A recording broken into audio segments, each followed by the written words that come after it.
Tudo bem, gente? A graça e a paz do Senhor, amém? Hoje nós vamos para Hebreus, se você puder abrir aí sua Bíblia comigo, ligar sua Bíblia, enfim. Carta aos Hebreus, nós vamos ler dois ou três versículos aí, depois nós vamos partir para o livro de Daniel, que eu quero hoje mostrar algumas coisas para vocês ali.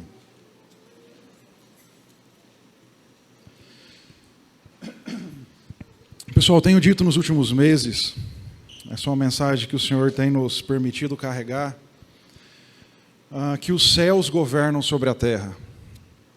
Nós, obviamente, caminhamos nessa terra, né? E muitas vezes a gente vai ficando tão enfadado, né, com as circunstâncias, com os momentos que vivemos aqui, com as situações, enfim, né? Família, profissional, financeiro, tantas coisas que permeiam a nossa vida terrena. E nós vamos ficando muito sensíveis a nível da nossa carne, né, a nível da nossa alma, eu poderia dizer, no sentido de ir absorvendo tantas coisas desse mundo, tantas preocupações, ansiedades, enfim, isso vai sugando as nossas energias. E nós esquecemos que nós que nascemos de novo em Cristo Jesus, nós na verdade somos um homem espiritual. Quando eu digo homem, estou falando da raça humana, tá bom? Homens e mulheres, tá bom? Nós somos... Poderia dizer que nós somos seres espirituais. Deus criou o homem, espírito, alma e corpo. O corpo todo mundo vê aí, né? O que é debatido e falado muito nos dias de hoje. A questão da nossa alma, né? O nosso psicológico também muito debatido nos dias de hoje, mas parece que há uma negligência muito forte para a questão do homem espiritual, o espírito do homem. Paulo vai dizer em Gálatas 5 que há uma guerra, uma batalha acontecendo dentro de nós, entre a nossa alma e o nosso espírito. A alma está pendendo para as coisas da carne, ela quer essas obras da carne, enquanto o espírito ele quer o fruto do espírito. Ele quer viver as coisas de Deus. E para o homem que nasceu de novo, nós vivemos nessa guerra. O pessoal costuma brincar, às vezes, um pouquinho, é o anjinho e o demônio aqui, falando, faz aqui. Não faz não, cara. E essa guerra está acontecendo dentro da gente. Eu tenho dito, nós temos conversado aí ao longo de muitas mensagens, que os céus governam sobre a terra. Nós precisamos entender essa realidade e vivenciá-la assim num nível mais profundo. Eu acredito que a igreja do Senhor é o povo que Deus separou para não só anunciar essas boas novas, mas para vivê-las. Os céus governam sobre a terra. E quando a gente entende isso, essa dinâmica entre o mundo invisível e esse mundo visível, entre a quarta dimensão e essa terceira dimensão, fica mais fácil nós navegarmos nas coisas sobrenaturais de Deus. E é isso que vocês têm visto que a gente tem batido um pouquinho nessa tecla, É uma mensagem que eu acredito que Deus quer nos levar, gente, a um lugar que nós ainda não chegamos.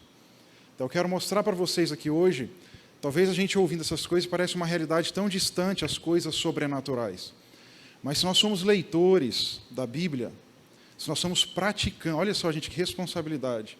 Se nós somos praticantes da palavra de Deus, nós precisamos entender que esses eventos que nós chamamos de sobrenaturais, eles estão de capa a capa da Bíblia. Então, às vezes eu me preocupo, porque eu olho para a igreja do Senhor e andar no sobrenatural devia ser uma das coisas mais normais dentro do povo de Deus. Mais normal, contar milagre, aparição de anjo, portal abrindo, situações sendo resolvidas. Sabe que essas coisas que a gente olha e a gente fica assim, Devia ser extremamente normal para um povo que segue o Senhor Jesus. Eu já começo a olhar para a cara de vocês, já tem alguns ficando um pouco assustados. Porque a gente perdeu esse nível de entendimento de que os céus, gente, eles governam sobre essa terra aqui. E poderia começar perguntando para você uma das coisas mais básicas. Já ouviu essas perguntas? Como é que está a sua vida de oração? Como é que está a sua vida de jejum e de meditação da palavra? Esse é o acesso que Deus nos deu aos céus. E eles governam sobre a terra. E é importante ainda dizer que nos céus há um trono. E no trono, no mais altos céus, tem um rei. Salmo 24 diz que ele é o rei da glória. Ele é o Senhor, forte e poderoso nas suas batalhas. Se a gente entender essa dinâmica, eu não estou dizendo que as nossas aflições vão desaparecer, eu não estou dizendo que num passe de mágica os nossos problemas serão todos resolvidos, mas em muitas situações a gente vai saber como lidar com essa dinâmica do sobrenatural.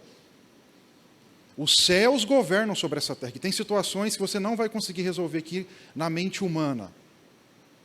Depende de um mover dos céus. E sobre os céus há um rei. É o Rei da Glória, é o Senhor Jesus, é aquele que venceu. Ele é o cabeça de todo principado, potestade ou governante desse reino espiritual. Então, quando a gente entende essa dinâmica, a gente passa a procurar os caminhos corretos para soluções de problemas. Para soluções que complicam, às vezes, a nossa alma. Poderíamos falar sobre medos, depressões, angústias, ansiedades.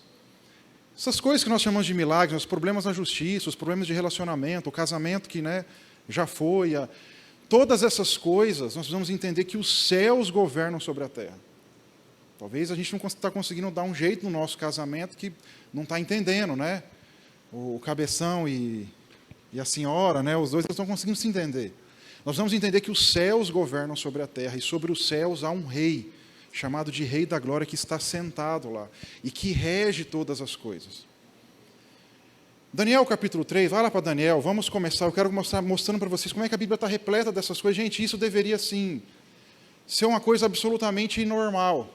Eu acredito que Deus quer nos levar, gente, a esse lugar de contemplação, de combate, de, não ter as forças sugadas simplesmente por esse mundo terreno, mas oferecer a nossa vida como um sacrifício vivo, santo, agradável ao Senhor. Gente, é palpável o que eu estou dizendo? Eu falo assim, Junão, é muita chapação, o negócio está... Daniel capítulo 3, eu vou contar algumas histórias, tá? E você, se você depois quiser acompanhar e ver, você vai... Nabucodonosor, ele manda construir uma estátua, né, gigante. Parece muito com o que o anticristo vai fazer no fim dos tempos, né? Uma estátua que todo mundo deve adorá-la. E ali diz que é o som de muitos instrumentos. Todo o seu reino, toda a província que estava ligada ao seu império, o antigo império babilônico, deveria se prostrar e adorar essa estátua. E a gente sabe que tinha 3 meninos lá, que você viu os nomes, né, mudados, né, o Sadraque, o Mesaque e o Abidnego, que eles resolveram não se contaminar, não se dobrar diante dessa estátua, e, enfim, os observadores do reino, né, viram isso aí, chegaram para Nabucodonosor. Nabucodonosor orou o seguinte: o Senhor baixou um decreto, tua estátua está lá, todo mundo está prostrando, mas tem 3 judeus aí, tem 3 meninos, eles não se dobram. Eles são chamados à presença de Nabucodonosor. Nabucodonosor fica irado com a resposta deles, dizendo assim: olha, nós não vamos adorar e prostrar outros deuses, nós temos um único Deus. E nós só nos prostramos diante desse Deus.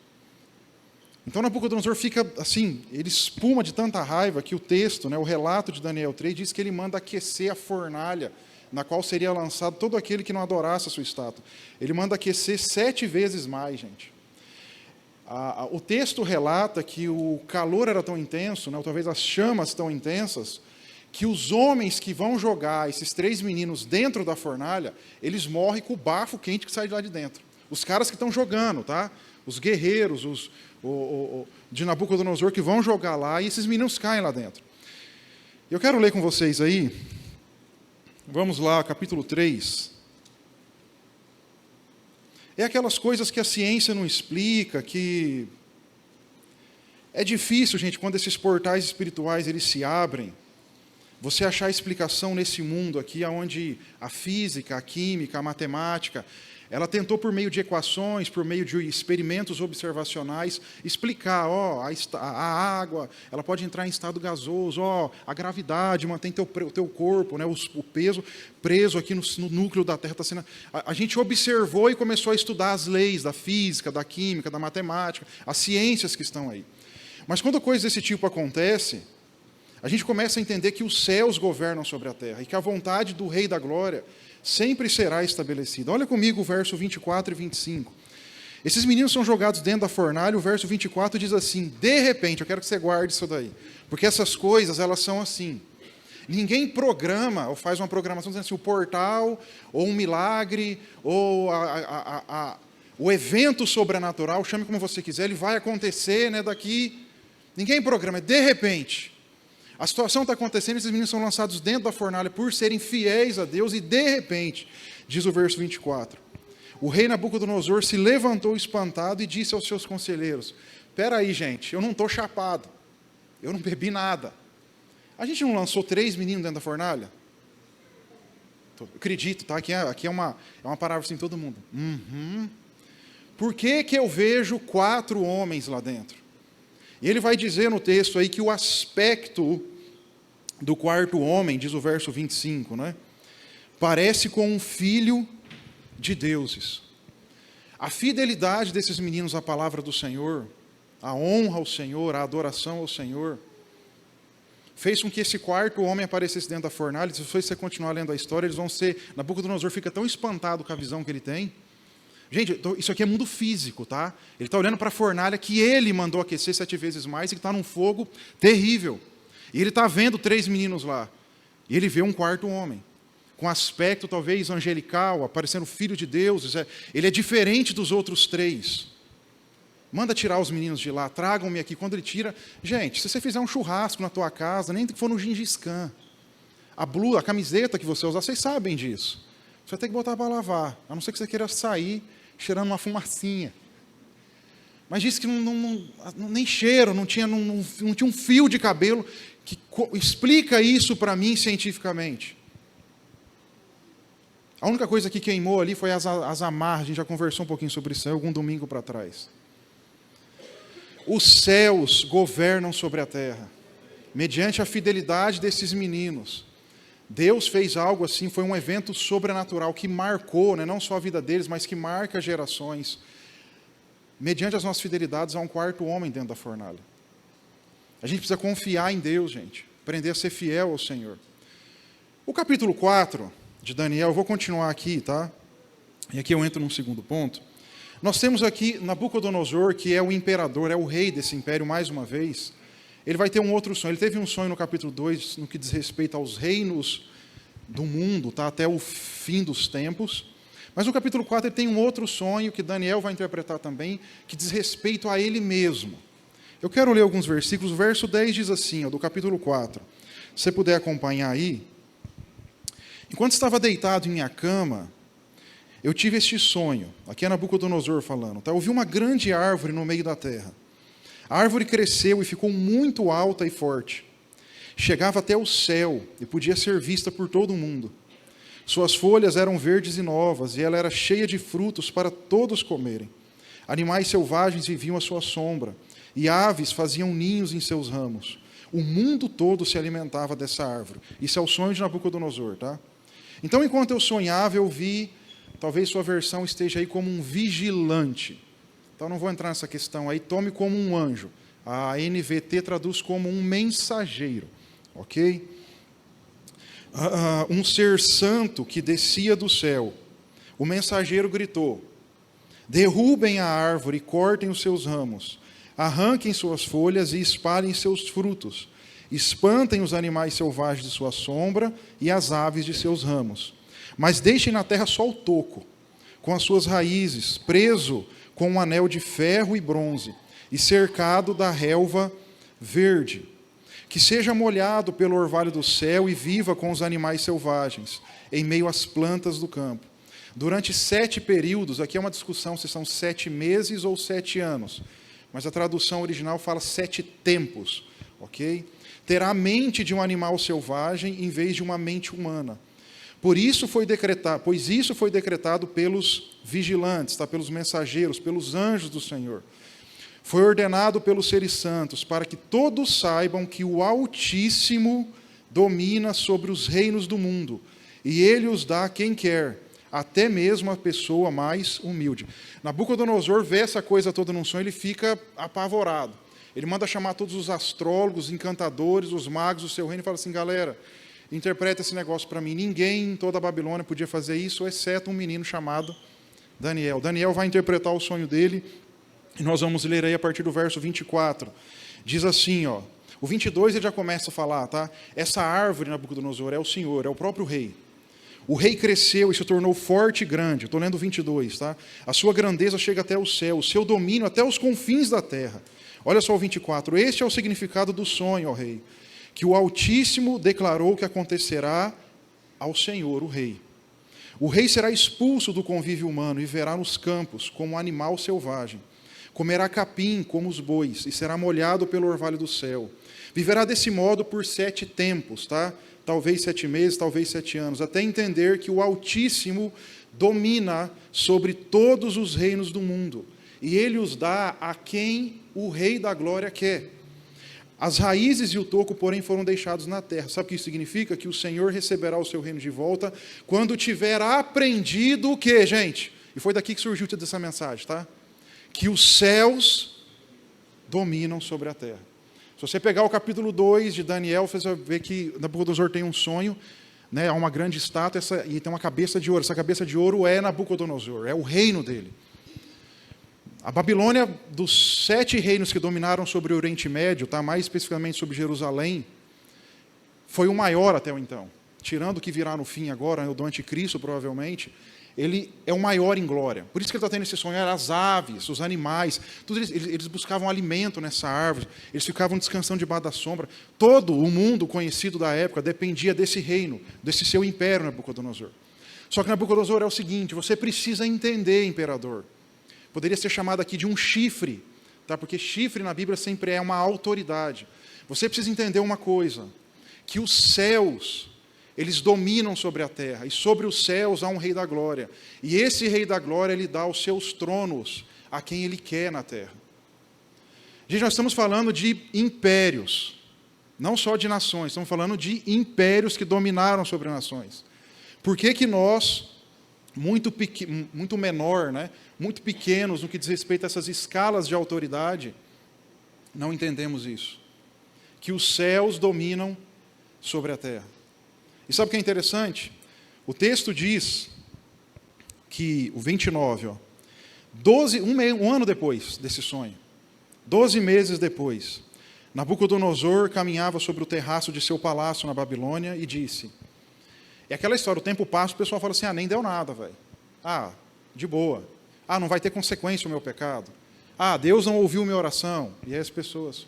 Um ano depois, Nabucodonosor está no palácio, andando, ele olha talvez para os jardins, né, para as maravilhas do mundo, né, os jardins suspensos da grande Babilônia, a riqueza do império, talvez o seu exército esplêndido, formoso, que ninguém conseguia derrotar, e ele diz o seguinte, vejam, verso 30, a grande cidade da Babilônia, com o meu próprio poder eu construí essa cidade para ser o centro de meu reino, e para mostrar o esplendor da minha majestade. Orgulho, tá, gente? Veja o que minha profissão, com a força do meu braço, a gente pode trazer isso para nós, tá? Eu conquistei, talvez está na tua casa, olha o que eu construí, olha o carro que eu comprei, olha as coisas que eu conquistei, olha a empresa que eu tenho, olha, se não fosse a minha capacidade. Então o texto diz o seguinte, gente, enquanto essas palavras ainda estavam em sua boca, veio da onde que veio? Por quê? Porque os céus governam sobre a terra. Do céu veio uma voz que disse para ele, essa mensagem é para você, rei Nabucodonosor. Você não governa mais sobre este reino. Será expulso do convívio humano. Lembra do sonho? Será expulso do convívio humano, viverá nos campos com os animais selvagens e comerá capim como os bois. Viverá desse modo por 7 tempos, até que entenda o quê? Que o Altíssimo domina sobre os reinos do mundo, e ele os dá a quem ele diz que naquela mesma hora a sentença se cumpriu e Nabucodonosor foi expulso do convívio humano, passou a comer capim como os bois, foi molhado pelo orvalho do céu, viveu desse modo até seu cabelo crescer como as penas das águias e as suas unhas se parecerem com garras de pássaros. O bicho parecia um bicho mesmo. Gente, os céus governam sobre a terra. Mas olha só que coisa interessante, graças a Deus por isso, né? O texto continua dizendo o seguinte, passado esse tempo eu, Nabucodonosor, olhei para voltou a sanidade, né? Os céus governam, eu sou o grande imperador, o grande rei, não, os céus governam sobre a terra. Então diz aí que a minha sanidade voltou, eu louvei e adorei o Altíssimo e honrei aquele que vive para sempre. Seu domínio é para sempre, o seu reino por todas as gerações. Comparados a ele, os habitantes da terra são como nada. Ele faz o que quer entre os anjos do céu e entre os habitantes da terra. Ninguém pode detê-lo, nem mesmo lhe dizer: por que o Senhor está fazendo essas coisas? Quando a minha sanidade voltou, também recuperei a minha honra, a minha majestade e o meu reino. Meus conselheiros e nobres me procuraram, e fui restaurado ao meu reino, com muito mais honra que antes. Agora eu, Nabucodonosor, louvo, glorifico e honro quem? O Rei dos céus. Nabucodonosor entendeu que os céus dominam sobre a terra. Todos os seus atos são justos e verdadeiros, e ele tem poder para humilhar os orgulhosos. Nabucodonosor precisou passar por essa experiência terrível de perder a sanidade mental, viver igual um bicho, para entender que os céus governam sobre a terra e que sobre os céus há um Rei da glória. E quando ele entendeu isso, ele foi colocar, diz que a glória e a honra do reino dele, não só ele foi restaurada, mas foi maior. Os céus governam sobre a terra. O seu sucessor não teve tanta humildade assim.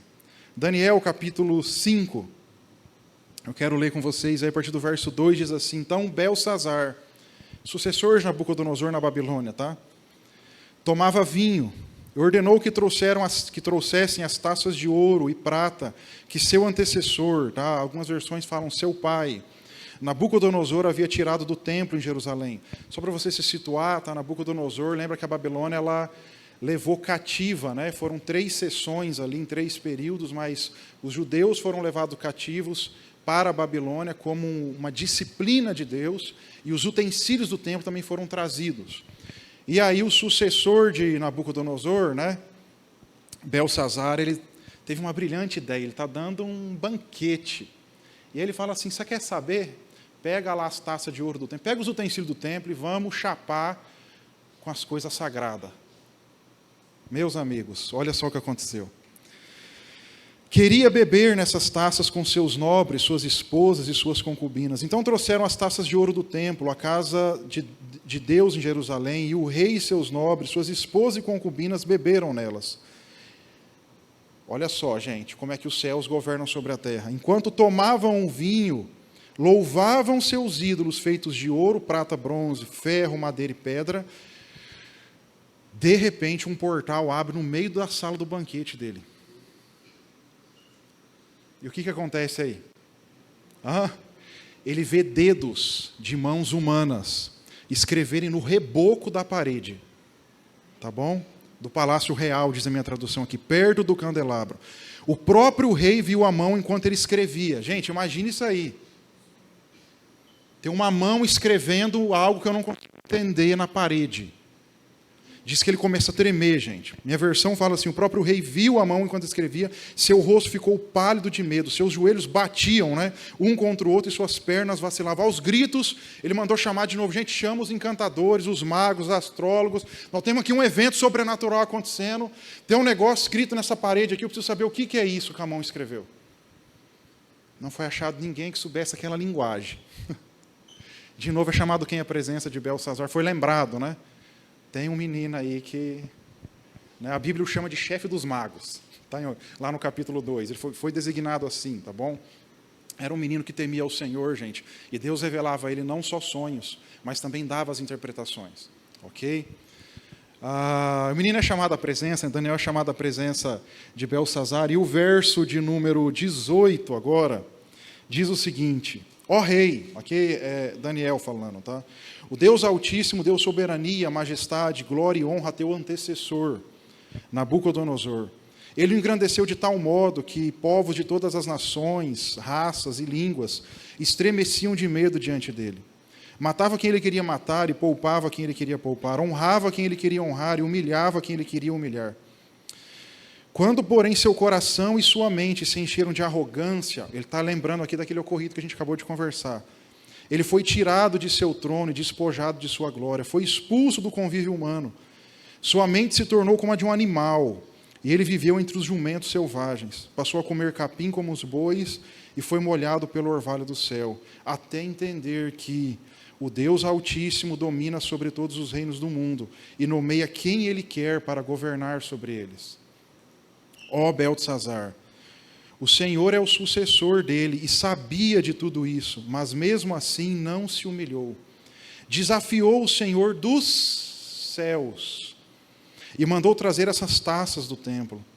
O rei, seus nobres, suas esposas, suas concubinas beberam vinho dessas taças, enquanto louvavam deuses de prata, de ouro, de bronze, de ferro, de madeira, pedra, praticava idolatria, tá? Deuses que não veem, não ouvem, nem sabem de coisa alguma. Mas o rei não honrou ao Deus que lhe dá fôlego de vida e controla o seu destino. Esta é a mensagem que está escrita na parede. Mene, mene, tekel, parsim. A tradução disso daí que Daniel vai colocar é contado, contado, pesado e dividido. O discernimento espiritual que Daniel tem é: os seus dias foram contados, Beltesazar, e eles chegaram ao fim. O seu reino foi pesado numa balança e achado em falta. Por isso esse reino será dividido, será entregue na mão de um outro a quem o rei dos céus quer dar, ou vai dar, e vai ser dado aí a Dário. Se você continuar lendo o texto, vai dizer que naquela mesma noite, quando Beltesazar recebe essa notícia, ele morre. Então Dario, o medo, tá? O próximo império que vai se levantar sobre a terra, que vai dominar toda aquela região, em torno de Jerusalém, vai ser os medos e persas. Tudo isso porque os céus governam sobre...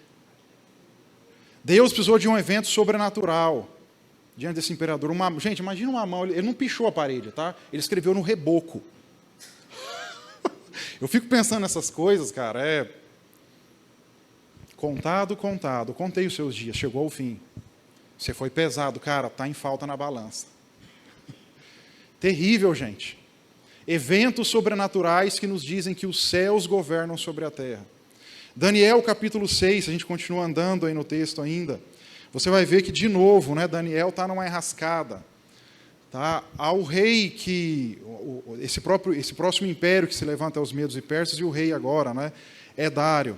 E manda baixar um decreto que qualquer um que orasse a outro deus que não fosse, né, a Dário, deveria ir à cova dos leões.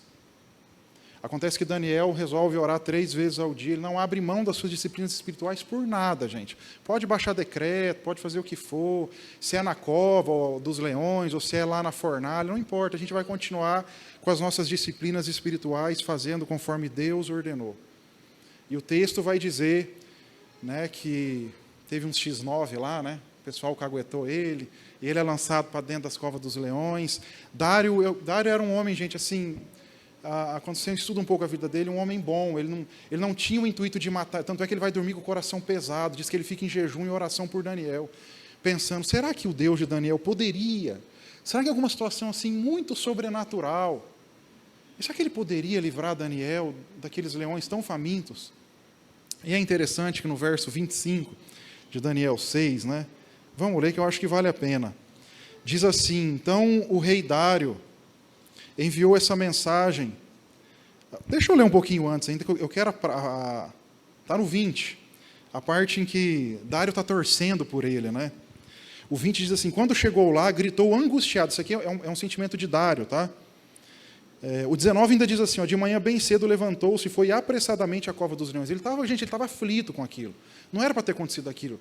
Daniel era um menino bom que ajudava muito ele no reino, mas, né, foi feita uma cilada ali, uma armadilha por pessoas malignas. E, enfim, o decreto do rei não podia ser revogado, ele tinha que cumprir, né, aquela história, nos dias de hoje, para mostrar que era homem, para mostrar que sua palavra valia de alguma coisa. O imperador voltar atrás na sua decisão, né, ia ser complicado isso diante do reino. Mas ele ficou angustiado, diz ali, se você ainda voltar no 18, o rei voltou a seu palácio, passou a noite em jejum, não quis nenhum dos divertimentos habituais e não conseguiu dormir aquela noite inteira. Gente, Dário estava angustiado, ele falou, puxa vida, que situação que Daniel, me forçaram a colocar Daniel. Então, ele, no 20, ele diz, quando chegou lá, gritou angustiado, Daniel, servo do Deus vivo, o Deus a quem você serve tão fielmente, será que ele pôde te livrar da boca dos leões? Então Daniel respondeu, né, naquela manhãzinha talvez, que o rei viva para sempre.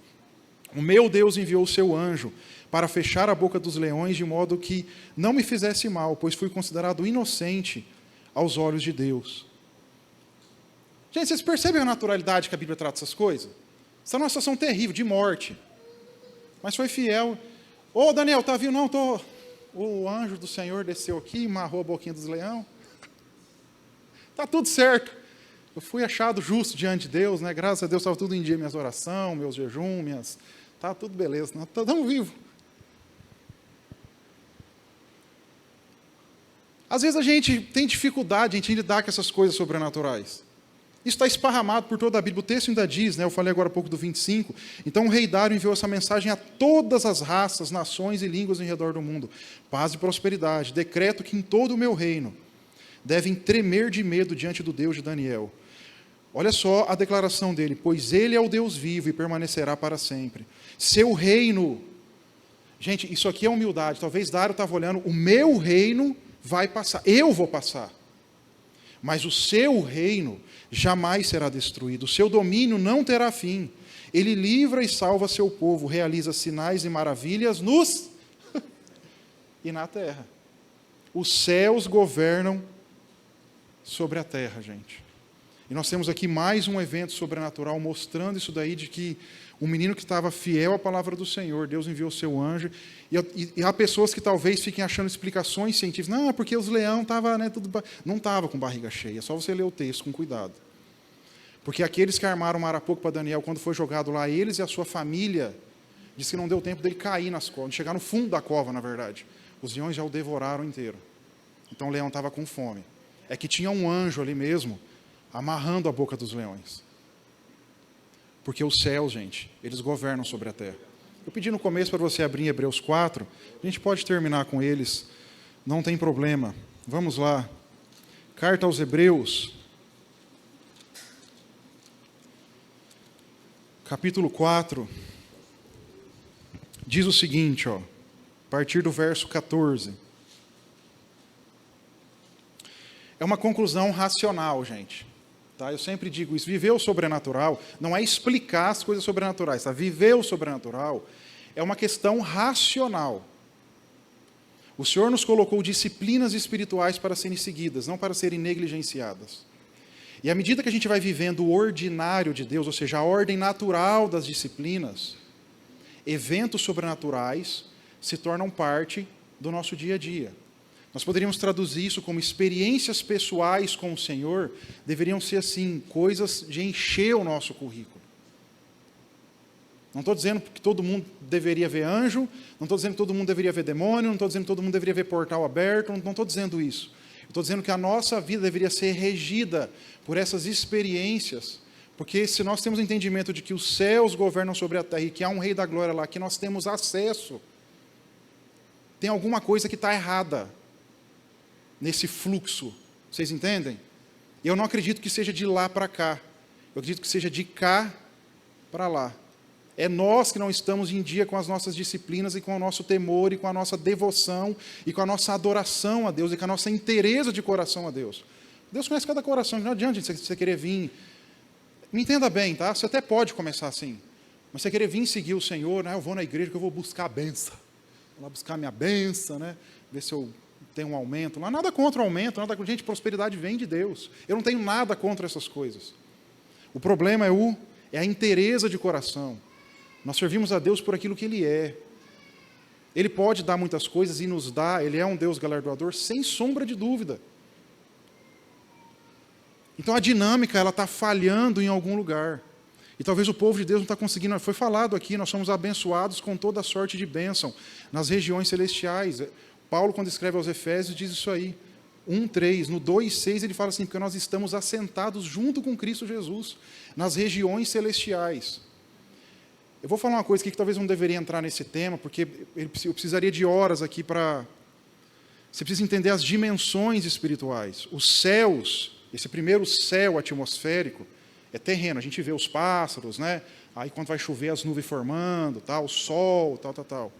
O segundo céu, que para mim, tá? Eu sei que tem gente que pensa diferente, para mim já é uma dimensão espiritual.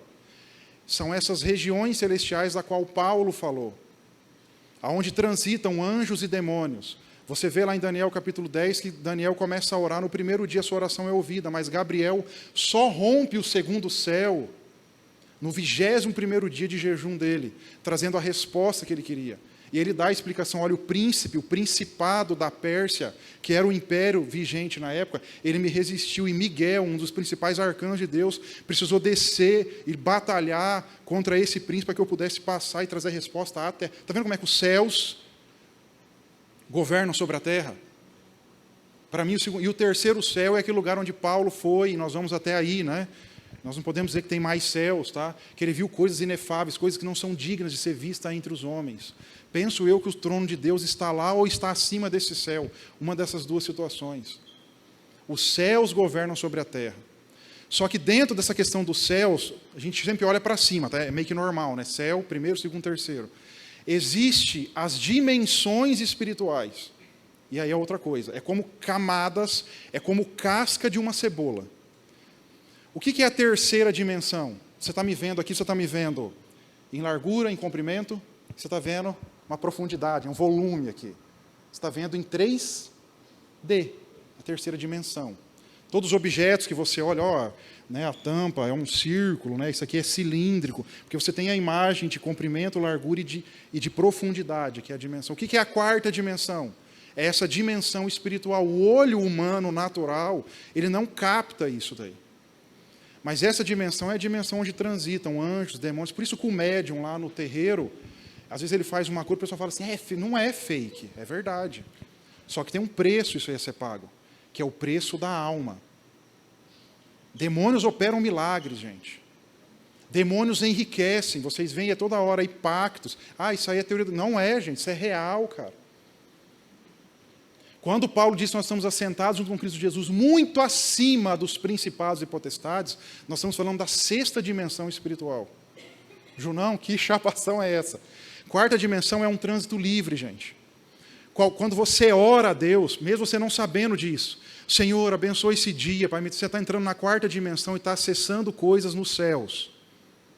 Você está se movendo nas regiões celestiais. Por que Paulo diz que nós estamos assentados nessas regiões muito acima dos principados e potestades? Porque a quinta dimensão espiritual, ela é governada pelos principados e potestades do ar. É um governo maligno. Por que você acha, vou te dar exemplos bem assim, gente, talvez sejam até bestas, tá? Mas para você entender. Vou dar isso aqui que é bom. Obrigado, Senhor. Oração domingo de manhã na igreja. Você até vem, mas você chega aqui, você fala assim, meu Deus, que dificuldade. A gente usa esse termo, não rompe. Sabe por quê? Porque a quinta dimensão, ela governa sobre a terceira onde nós estamos. É simples assim. É uma guerra espiritual. Tem demônios e principados ali que estão em cima de... Já percebeu que você pode estar assim, bem tranquilo agora. Você fala assim, vamos fechar aqui, vamos ter 1 hora de oração aqui até as 9h30. Você começa a lembrar do papagaio que você tem que dar comida. Teu estômago começa a fazer assim, ó. As preocupações de amanhã, a conta, os clientes que tem que atender, as visitas. Gente, é ou não é? Você sabe o que é isso? É a quinta dimensão espiritual, os principados e potestades, que estão dominando sobre o campo de batalha aqui. A mente. Aí já teve aqueles momentos que você está num culto, e você rompe, você fala assim, meu Deus, hoje a gente usa, o céu desceu, foi algo assim extraordinário, eu senti a presença do Senhor. Sim ou não, gente? Você rompeu a quinta dimensão, você acessou a sexta dimensão espiritual. Você está sentado, essa é a posição do cristão. Você está sentado junto com Cristo Jesus, muito acima dos principados e potestades, os dominadores desse século, desse mundo. Essa é a sexta dimensão. E só a título de informação, a sétima, tá, e última que a gente pode ir, é aquela que a Bíblia fala que é luz inacessível. É a sala do trono, é onde o Pai, o Abba está. E naquele lugar lá, né, por hora é melhor deixar quieto. Tá bom? Essa estrutura física desse corpo, se ela entrar diante dessa luz inacessível, a gente simplesmente morre, explode o seu corpo. Por isso que Paulo diz em 1 Coríntios 15 que carne e sangue não podem herdar aquilo que é duradouro para sempre. Por isso que esse corpo mortal, ele não pode herdar aquilo que é. Por isso que quando ele fala que no dia do arrebatamento da igreja, da ressurreição dos mortos, ou melhor, né, da ressurreição dos mortos primeiro e depois o arrebatamento da igreja, isso que é mortal será revestido de imortalidade. Isso que é corrupto, ou seja, que se desfaz com o tempo, será revestido de incorruptibilidade. Então vai ser cumprida a palavra do profeta Isaías e também do profeta Osé, dizendo: tragada foi a morte pela vitória de nosso Senhor Jesus Cristo. Mas isso só se consuma naquele tempo, um corpo glorificado, igualzinho ao de Jesus no dia que ele ressuscitou dentre os mortos. A gente precisa entender, gente, que os céus dominam sobre a terra. Hebreus 4, eu ainda não li, né? Está difícil de ler esse texto, gente. Estou desde o começo tentando ler, agora nós chegamos aí. O escritor de Hebreus, que para alguns é o apóstolo Paulo, para outros não, enfim, diz assim: visto, portanto, irmãos, é uma coisa racional, gente, que temos um grande sumo sacerdote que entrou aonde? Aonde o sumo sacerdote ressurreto entrou? No céu. Ok? Jesus, o Filho de Deus, apeguemo-nos firmemente àquilo em que cremos. Não negocie aquilo que você crê. Eu e você precisamos crescer nas disciplinas espirituais e permanecer nela, gente, independente das situações. Ah, não estou com vontade de orar. Não importa, a minha vontade nessa hora pouco importa. Nós vamos orar. Ah, não estou a fim de jejuar, não, é um negócio muito complicado. Não importa a minha vontade. Nós vamos começar ainda com pequenos jejuns, nós iremos fazer. Ah, não estou muito a fim de ler. Nós vamos meditar na palavra de Deus, ainda que seja um versículo, ainda que seja um salmo. Porque esse negócio, nós precisamos vivenciar isso de maneira extraordinária. Eu tenho certeza que muitos de vocês aqui conhecem muitas passagens das Escrituras. Minha pergunta é: quantos eventos sobrenaturais com essas passagens que nós conhecemos, nós já vivemos em Deus? Porque de informação, até os demônios estão cheios, gente. Começa a trocar ideia com um demônio, eu não acho boa essa ideia, tá? Mas troca ideia com ele. Ele cita as Escrituras para você. Não, isso é uma heresia. Não é só pegar o papo de Jesus com o próprio Satanás. Em todos os momentos, Satanás citou as Escrituras. Em todos. Está escrito, Jesus. E Jesus também, mas também está escrito. Todos os momentos. Gente, os céus governam sobre a terra. Eu vou continuar lendo aqui. Nosso sumo sacerdote, ele entende as nossas fraquezas, pois enfrentou as mesmas tentações que nós, mas nunca pecou. Assim, aproximemo-nos com toda a confiança do trono da graça, onde receberemos misericórdia e encontraremos graça para nós, ou para nos ajudar, quando for preciso. Gente, assim, com muito amor no coração, então eu tento não ser ridículo, gente, para não... Mas vocês entenderam a dinâmica? Porque assim, tem hora que eu acho que eu vou dar aula para nossas crianças, porque eu sei que a prática é difícil, tá? Porque, como eu disse, essas dimensões, né, malignas, elas tentam nos tirar da presença do Senhor, elas tentam nos afastar, mas você entendeu? Você tem um sumo sacerdote que está no céu, que entende a minha e a sua fraqueza. Ninguém me entende, Jesus te entende. Que abriu um novo vivo caminho no qual a gente pode se achegar a esse trono da graça. O texto diz que a gente pode ter ajuda quando nós nos aproximamos desse trono. A pergunta é, gente, assim, eu não consigo ser mais simples que isso. A pergunta é: você está precisando de ajuda dos céus ou da ajuda do Senhor? Assim, é só pedir, é só orar, é só manter em dia as disciplinas espirituais e não negociar isso com o pecado. Eu sei que a prática é bem diferente, tá? Mas a teoria é essa. Vamos orar, gente. Eu não sei o que você talvez está esperando o anjo Gabriel descer, o Miguel arrancar a espada, eu não sei. Mas você entende que Jesus, ele está no céu. Ele entende suas fraquezas. A gente pode se aproximar ao trono da graça por causa do que ele fez naquela cruz. E a gente vai encontrar ajuda quando a gente precisar.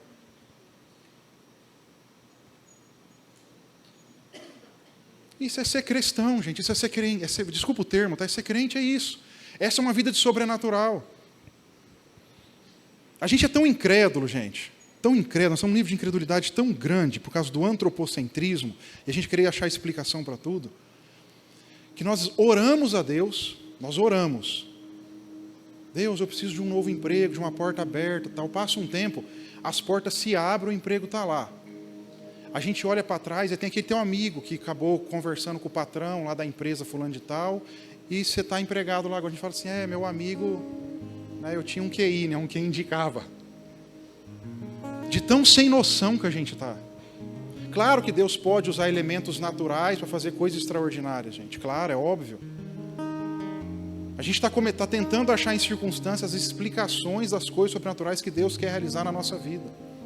E isso não é, para o missionário que está no campo, claro que ele vive coisas extraordinárias. O pastor, claro que dentro da nossa função, claro que eu vivo coisas extraordinárias. Mas Deus também te deu uma função, Deus também te deu uma vida e te criou como indivíduo e quer te levar como filho a viver coisas extraordinárias dentro do seu ambiente. Da sua vida, a criação dos filhos, na dinâmica da casa, na vida financeira, no trânsito. Quantos livramentos, gente, meio desse... Eventos sobrenaturais deveriam marcar a nossa vida, gente, a quase todo momento. Experiências assim. Porque os céus governam sobre a terra. Vamos orar. Pai, em nome de Jesus. Por exemplo, tem gente aqui agora que fechou os olhos, você está dependendo da minha oração. Eu não sou médium, gente. Eu não sou pai de santo. Hoje não precisava de uma conversa. Claro, cara, vamos sentar e vamos conversar. Não é sobre isso que eu estou dizendo, tá, gente? Mas é essa dependência espiritual de uma oração forte. Você é filho. Você é filho. Deus, obrigado porque o Senhor está nos levando a entender nessa noite, Pai, que os céus governam sobre a terra, Jesus. E sobre o céu, Senhor Deus, a esse Senhor Todo-Poderoso, Pai, assentado no seu alto e sublime trono, Senhor Deus. A visão de Isaías diz que a orla das suas vestes, Deus, elas enchem o templo. A palavra diz, Deus, que diante do seu trono, Pai, estavam ali serafins, Senhor Deus. Com 2 asas voavam, com 2 cobriam o rosto, e com outras 2 cobriam os pés, e eles cantavam uns para os outros, dizendo: Santo, Santo, Santo é o Senhor Deus, e toda a terra está cheia da sua glória. Deus, como diz a letra de uma canção, o que é que esses anjos veem, Pai, que os fazem cantar santo? Deus, o Senhor criou nós, homens, Deus, a obra-prima da criação. Talvez por esse período de tempo, por um pouco tempo menor do que os anjos, Deus, em força, até por conta do nosso pecado, Pai. Mas Sua palavra diz que isso é por um pouco de tempo, porque quando vier o que é perfeito, Pai, no fim dos tempos, quando o Senhor voltar, Pai, e houver a ressurreição dos mortos, nós ressuscitaremos em glória, Senhor Deus. Com um corpo, Senhor Deus, que não tem mais enfermidade, não tem mais lágrima, não tem mais choro, não tem mais doença, Senhor Deus, não tem mais morte, porque ela será vencida, Deus, consumada pelo Senhor, Pai. Deus, e eu acredito, Senhor Deus, que nós podemos começar a reinar em vida, Senhor, em vida. O pecado que tenazmente nos assedia, Senhor Deus, ele tem nos envolvido de tantas formas, Deus, que nós temos perdido o acesso aos céus. A nossa fé tem sido abalada, Deus, por causa muitas vezes do nosso pecado, da nossa incredulidade, das nossas culpas, dos nossos medos, Senhor. Pai, é tão simples, Senhor Deus, mas é tão poderoso isso. O Senhor criou cada um aqui, Deus, como uma obra-prima da criação, Senhor Deus, para andar nas boas obras de Jesus Cristo, Senhor. O Senhor redimiu toda a humanidade, Senhor Deus, naquele sacrifício vicário naquela cruz.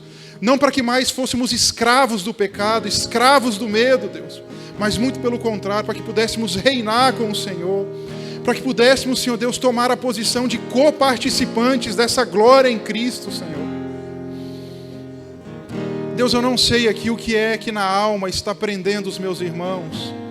Eu não sei aqui, Deus, quais são os problemas, Senhor Deus, que tem feito eles desanimarem na caminhada, no percorrer, Deus, dessa maratona, Senhor.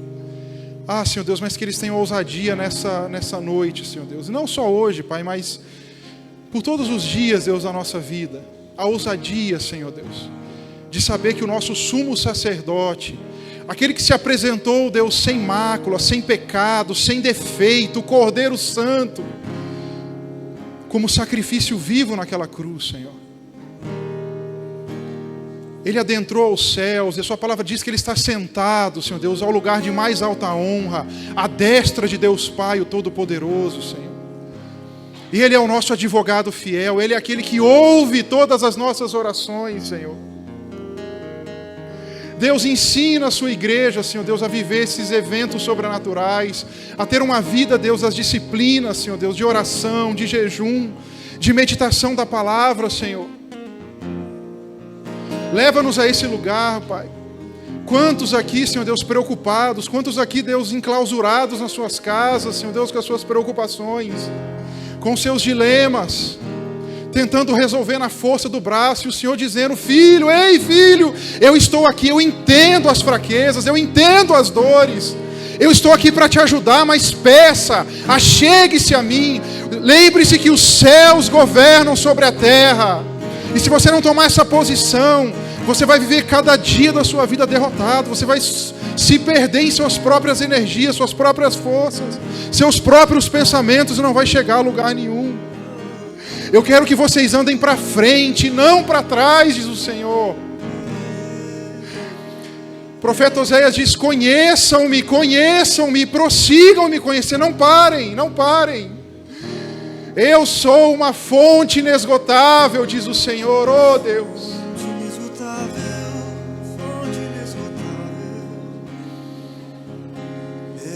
Senhor Jesus, Senhor Jesus, Senhor Jesus,